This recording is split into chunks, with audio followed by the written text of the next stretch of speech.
ignited a powder keg of pro-terror campus fervor, a shocking spectacle for the American public. House Republicans grilled college presidents on Thursday at the third U.S. congressional hearing about the pro-Palestinian encampments that student protesters have pitched on their campuses. In the morning following October 7, radicalized students have harassed, assaulted, and intimidated their Jewish peers. These anti-Semitic protests have led to hijacking buildings, erecting unlawful encampments, disrupting classrooms, and canceling commencements. They've been the principal agents of anti-Jewish harassment and violence and have made an absolute mockery of so-called university leaders. That's why the committee is yet again calling for accountability from those in charge of universities.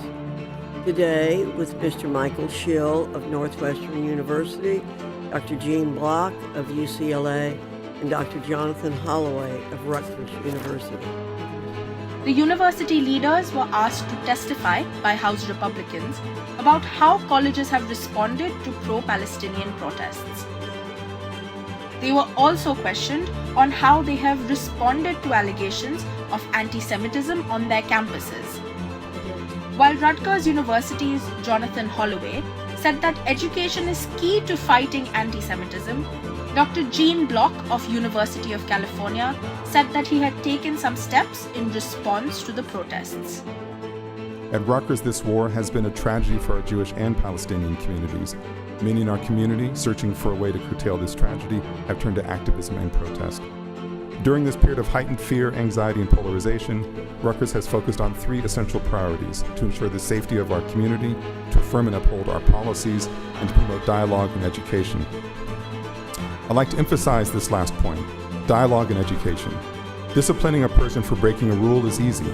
It is much harder to build the trust to question and to understand across difference. The battle against anti-Semitism, against bigotry in all of its forms, must be waged with education. With the benefit of hindsight, we should have been prepared to immediately remove the encampment if and when the safety of our community was put at risk. We have since taken decisive action.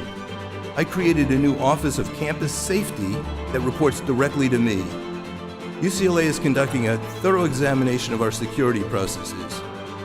The University of California has also engaged independent law enforcement experts to initiate a review of the confrontation, including our planning and security protocols. Finally, we will hold accountable all those engaged in violence or violated our policies. No student should be threatened or excluded based on their beliefs or identity.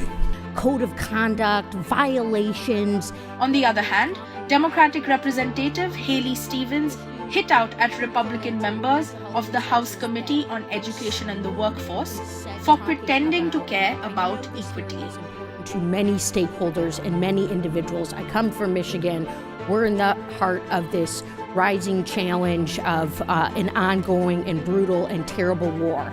But as a Democrat on this committee who is focused on increasing and expanding Pell, lowering the cost of higher education, and trying to build equity, it is deeply frustrating and concerning that this is the third hearing that we've had cosplaying about protecting students equally when every single one of my colleagues last term in Congress voted to exclude a group of students from receiving mental health